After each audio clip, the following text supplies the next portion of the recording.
ស្ត្រីម្នាក់ក្នុងចំណោមស្ត្រី3នាក់នៅទូទាំងពិភពលោកធ្លាប់ទទួលរងនៅអំពើហិង្សាពីដៃគូរបស់ខ្លួនឬក៏ជនដែលមិនស្គាល់មុខនេះគឺជាសោកនាដកម្មដ៏ធំសម្បើមមួយដែលបានកើតឡើងចំពោះស្ត្រីដោយឡែកនៅក្នុងប្រទេសកម្ពុជា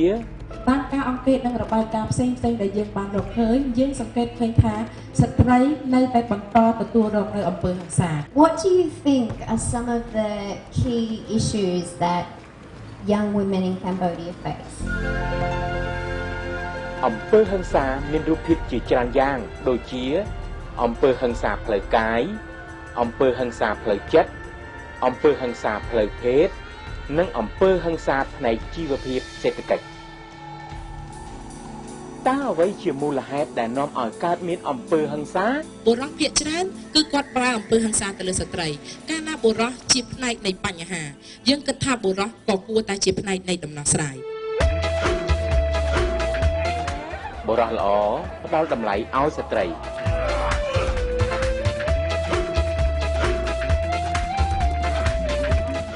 កម្មវិធីបុរសល្អគឺជាការប្រឡងប្រណាំងស្នាដៃយុវជនដែលអាចចូលរួមបានគឺត្រូវមានអាយុចាប់ពី15ឆ្នាំដល់24ឆ្នាំ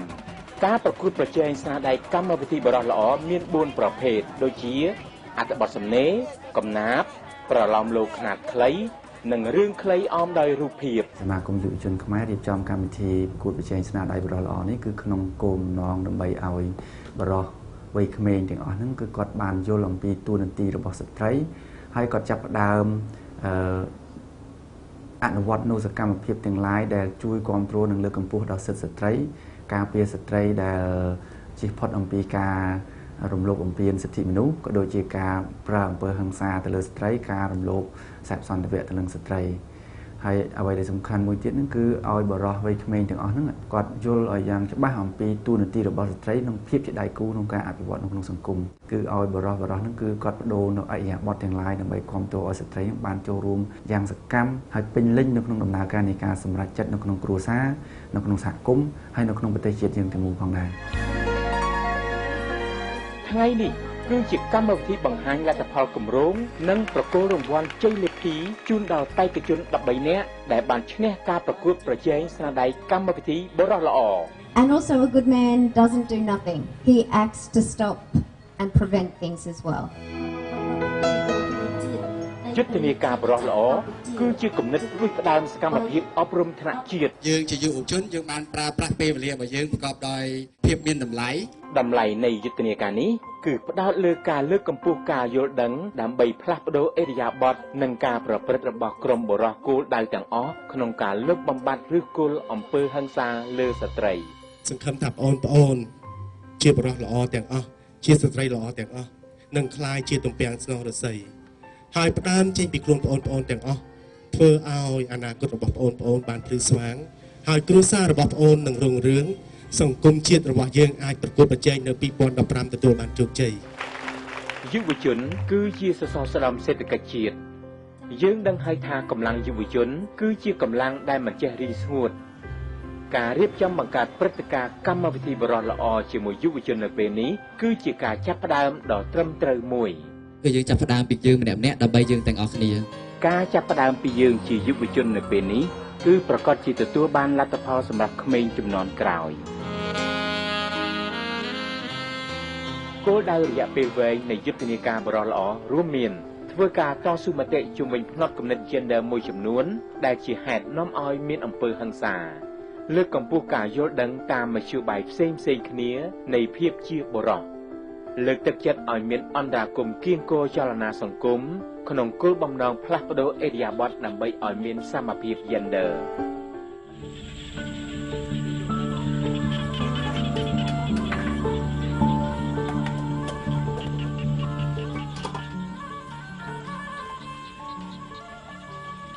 ហេងឧត្តមគឺជាបេក្ខជនជ័យលាភីស្នាដៃប្រឡំលោកខ្នាតខ្លីម្នាក់ក្នុងចំណោមជ័យលាភី13នាក់ផ្សេងទៀតដែលកម្មវិធីបុរសល្អបានជ្រើសរើសបច្ចុប្បន្ននេះ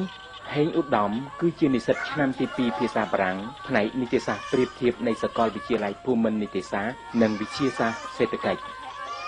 ឈ ឆ្លៀតពេលទំនេរពីការសិក្សានៅភ្នំពេញយុវជនឆ្នើមម្នាក់នេះតែងតែធ្វើដំណើរទៅស្រុកកំណើតដើម្បីជួយកិច្ចការផ្សេងៗក្នុងគ្រួសារផ្ដើមចេញសកម្មភាពជាបុរសល្អហេងឧត្តមជានិច្ចកាលតែងតែផ្ដល់ការយល់ដឹងដល់អ្នកពាក់ព័ន្ធទាំងអស់ដើម្បីគាំទ្រសមភាព gender គ្រប់គ្នាអ្វីដែលខ្ញុំបានធ្វើហើយគឺតាមរយៈបទពិសោធន៍របស់ខ្ញុំផ្ទាល់នៅពេលបច្ចុប្បន្នហ្នឹងខ្ញុំអនុវត្តនៅក្នុងផ្ទះនៅក្នុងសាលាហើយនៅក្នុងសហគមន៍ដែលខ្ញុំរស់នៅ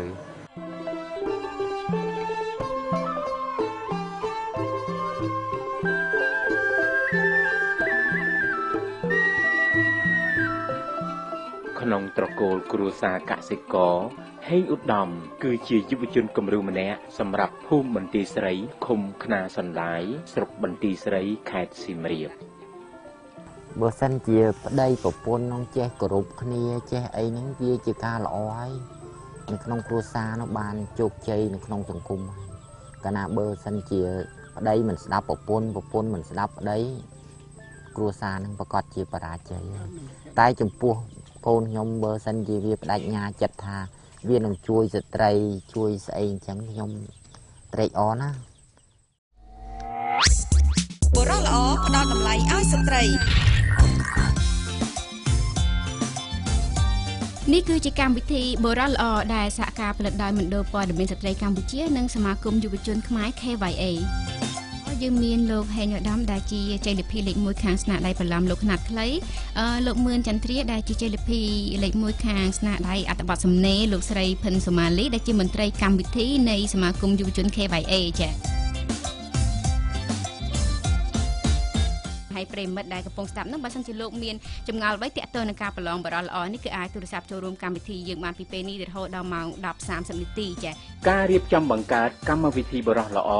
គឺជាការបង្កើតច្រកចេញថ្មីមួយឆ្ពោះទៅកាន់ការផ្លាស់ប្ដូរនៃសតវត្សទី21ប្រកបដោយសក្តានុពលភាពចឹងរងចាំស្ដាប់បទពិសោធន៍របស់បរិយាល្អទាំងពីរនៅក្នុងបន្ទប់ផ្សាយរបស់យើងចា៎ដោយសារតែអក្សរសិល្ប៍យកមនុស្សជាកម្មវិធីនៃការសិក្សាអក្សរសិល្ប៍ប្រើប្រាស់អក្សរគឺជាមធ្យោបាយក្នុងការសរសេរក្នុងការទំនាក់ទំនងអ្នកនិពន្ធទៅនឹងអ្នកទស្សនាអ្នកស្ដាប់អ្នកអានអញ្ចឹងប្រសិនបើខ្ញុំក៏ជាអ្នកនិពន្ធមួយរូបតាមលក្ខណៈសំណេរក្តីខ្ញុំនឹងព្យាយាមប្រើនៅវិធីសាស្ត្រឬក៏ប្រើគំនិតល្អៗសម្រាប់ក្នុងការបញ្ជ្រាបចំណេះដឹងរបស់ខ្ញុំនឹងចែករំលែកទៅដល់ប្រជាពលរដ្ឋដែលនៅទីជនបទដែលស្រយាលឲ្យគាត់បានដឹងថាតើគាត់គួរធ្វើម៉េចគាត់គួរធ្វើម៉េចឲ្យគាត់ជាមនុស្សល្អជាបុរសល្អជាពលរដ្ឋល្អក្នុងសង្គមជាតិការផ្ដល់អាទិភាពដល់យុវជនឆ្នើមដើម្បីចែករំលែកព័ត៌មានបទពិសោធន៍ដោយផ្ទាល់ជាមួយសហគមន៍ដទៃទៀតតាមរយៈវិទ្យុទូរទស្សន៍ឬប្រព័ន្ធអ៊ីនធឺណិតគឺជាចលនាសង្គមមួយដើម្បីបានការផ្លាស់ប្ដូរជាសកលជាទស្សនៈខ្ញុំផ្ទាល់និងឆន្ទៈខ្ញុំចង់ឲ្យមានការគោរពសិទ្ធិគ្នាឲ្យបានស្មើភាពគ្នានៅក្នុងសង្គមហើយនៅចំពោះមុខច្បាប់ការចាប់ផ្ដើមឡើងវិញនេះហើយគឺទាមទារឲ្យបរិសុទ្ធទាំងអស់ត្រូវមានភាពអង់អាចមោះមុតដើម្បីផ្ដាច់ខ្លួនពីប្រពៃណីចាស់ហើយចាប់ផ្ដើមដើរលើមាគ៌ាថ្មីមួយគឺវប្បធម៌សមភាព gender ដូច្នេះចាប់ផ្ដើមយើងពីខ្លួនយើងម្នាក់យើងបានផ្សព្វព្រោះយើងបានផ្សព្វផ្សាយទៅដល់មិត្តភ័ក្តិយើងដែលជាប្រុសអ្នកដែលនៅជុំវិញខ្លួនជាបងប្រុសជាឪពុកជាពូជាតាជាដើមឲ្យគាត់បានដឹងឮឲ្យគាត់បានចាប់ផ្ដើមឡើងវិញគឺយើងបានជាយើងធ្វើឲ្យមានភាពស្មើគ្នាទាំងអស់ផងដែរហើយជាពិសេសផងដែរនោះគឺយើងមានការជួយអន្តរាគមន៍ពីខាងក្រសួងកិច្ចការនារីផ្ទាល់ផងដែរចាដែលគាត់បានជួយចូលរួមការងារនេះយ៉ាងពេញទំហឹងចាហ៊ាននិយាយហ៊ានថាត្រូវតែហ៊ានធ្វើគឺជាបរិសុទ្ធល្អឬជាបរិសុទ្ធអស្ចារ្យយើងមិនជាមនុស្សអស្ចារ្យទេយើងព្យាយាមធ្វើវាអស់ពីលទ្ធភាព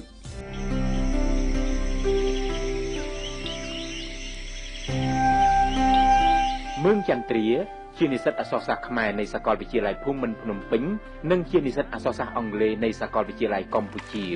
ដោយចូលលើទស្សនៈបុរសល្អម្នាក់បង្កើតសហគមន៍គំរូបុរសល្អមួយមឿងចន្ទ្រាតែងតែប្រើប្រាស់ពេលវេលារបស់ខ្លួនជាប្រយោជន៍ដើម្បីផ្លាស់ប្ដូរផ្នត់គំនិតផ្នែក gender ក្នុងចំណោមយុវជនដែលនៅក្នុងសហគមន៍របស់ខ្លួនខ្ញុំមានលទ្ធភាពសម្រាប់ផ្សព្វផ្សាយអំពីគោលការណ៍របស់ខ្ញុំបានជាប់នៅក្រសួងការនេះដល់មនុស្សប្រភេទណាដល់កម្រិតណានិងនៅពេលណាអញ្ចឹងការបង្រៀនឬការផ្សព្វផ្សាយចែករំលែកហ្នឹងគឺនៅតែបន្តរហូតមិនទាន់បានបញ្ចប់នៅសកម្មភាពរបស់ខ្ញុំទេហើយលើសពីនេះទៅទៀតនោះមឿងចន្ទ្រាបាននឹងកំពុងដើរតួនាទីជាអ្នកអនុវត្តការផ្លាស់ប្ដូរវប្បធម៌គ្រឿងស្រវឹងសម្រាប់មនុស្សទាំងអស់ដែលនៅជុំវិញខ្លួនទៀតផងទ ទង្វើនេះមិនត្រឹមតែជំរុញសមភាព gender ប៉ុណ្ណោះទេប៉ុន្តែជាការចូលរួមជំរុញគោលដៅ5ផ្សេងទៀតផងដែរដូចជាការលុបបំបាត់ភាពក្រីក្រនិងភាពអត់ឃ្លានធ្ងន់ធ្ងរជំរុញការអប់រំជាសកលដើម្បីសុខភាពកុមារលើកកម្ពស់សុខភាពមាតានិងការទប់ស្កាត់ជំងឺឆ្លងផ្សេងទៀតផងចំពោះខ្ញុំសូមសន្យាថាខ្ញុំនឹងធ្វើខ្លួនជាកូនប្រុសដ៏ល្អជាមិត្តប្រុសដ៏ល្អជាបងប្រុសដ៏ល្អនិងជាឪពុកដ៏ល្អនៅពេលអនាគតហើយខ្ញុំមិនមែនធ្វើតែពេលនេះទេគឺធ្វើយើងរហូតកូនក្មួយកូនចៅនៅចំនួនក្រោយសូមយកគំរូដូចចន្ទ្រាអញ្ចឹងទៅគោលការណ៍ស្នូលទាំង6នៃយុទ្ធនាការបរិះល្អរួមមានទី1ការចូលរួមបញ្ឈប់អំពើហិង្សាលើស្ត្រី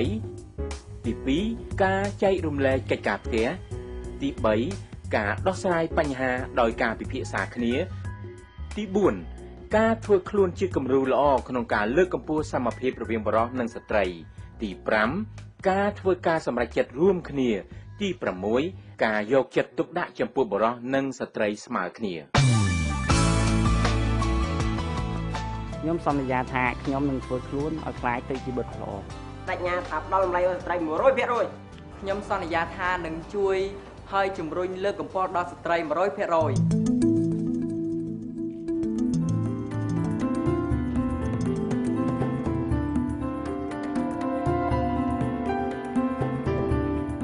ដូចគ្នានេះដែរយុវជនលឿងសុមេតគឺជាបេក្ខជនជ័យលាភីរឿងខ្លីអមដោយរូបភាពតាមរយៈស្នាដៃគំនូររបស់ខ្លួនរួមផ្សំនឹងចំណេះដឹងផ្នែកសមភាព gender ផងនោះបានជំរុញឲ្យបុរសល្អម្នាក់នេះចូលអប់រំផ្សព្វផ្សាយដល់យុវជនដទៃទៀតនៅតាមសហគមន៍គោលដៅជាពិសេសគឺឲ្យគាត់នឹងបញ្ញាចិត្តថាគាត់ថានឹងធ្វើហើយចូលរួមជាមួយនឹងពួកខ្ញុំដើម្បីផ្លាស់ប្ដូរគេហៅថាភាពអភិវឌ្ឍរបស់យើងឲ្យមានភាពកាន់តែរីកចម្រើនទៅមុខទៀតអញ្ចឹងយើងដើរប្រមូលមកមួយថ្ងៃបន្តិចមួយពួកគាត់បើថាថ្ងៃនេះខ្ញុំបាន13នាក់ថ្ងៃស្អែកខ្ញុំបាន13នាក់ទៀតហើយពួកគាត់ទាំង13នាក់នេះខ្ញុំគិតថាពួកគាត់នឹងអាចធ្វើដូចខ្ញុំចោះទៅផ្សព្វផ្សាយបន្តម្នាក់បាន13នាក់ទៀតក្នុងមួយថ្ងៃអញ្ចឹងគាត់បែកចែក13ទៀតក្នុងមួយថ្ងៃអញ្ចឹងអាចថាចូលរួមផ្ដល់ធ្វើម៉េចមិនយូរទេក្នុងមួយឃុំគឺថារយៈពេលតែមួយសប្តាហ៍គាត់អាចធ្វើបានអស់គ្នាអញ្ចឹងធ្វើម៉េចឲ្យភូមិឃុំរបស់យើងសហគមន៍របស់យើងនេះក្លាយទៅជាសហគមន៍បរិះល្អសហគមន៍បរិះល្អគឺជាសហគមន៍ដែលមានបរិះទាំងអស់ផ្ដល់តម្លៃឲ្យស្ត្រីដូច្នេះដើម្បីបង្កើនស្នាដៃគំរូសហគមន៍បរិះល្អលឿងសុមេតដែលបច្ចុប្បន្ននេះគឺជាសិស្សថ្នាក់ទី12នៃវិទ្យាល័យពួកខេត្តសៀមរាបបានយកពេលដ៏មានតម្លៃរបស់ខ្លួនអប់រំមិត្តរួមសាលាដើម្បីជាប្រយោជន៍ពង្រីកសហគមន៍បរិះល្អបងអូនដែលបានផ្សព្វផ្សាយហើយសាលារបស់វិទ្យាល័យពួកយើងខ្ញុំដែលមានសិស្សអាចយល់ដឹងយល់ជ្រាបអំពីអំពើល្អរបស់បរិះដែលយើងហៅថាបរិះល្អនោះគឺសាលាយើងខ្ញុំងាយស្រួល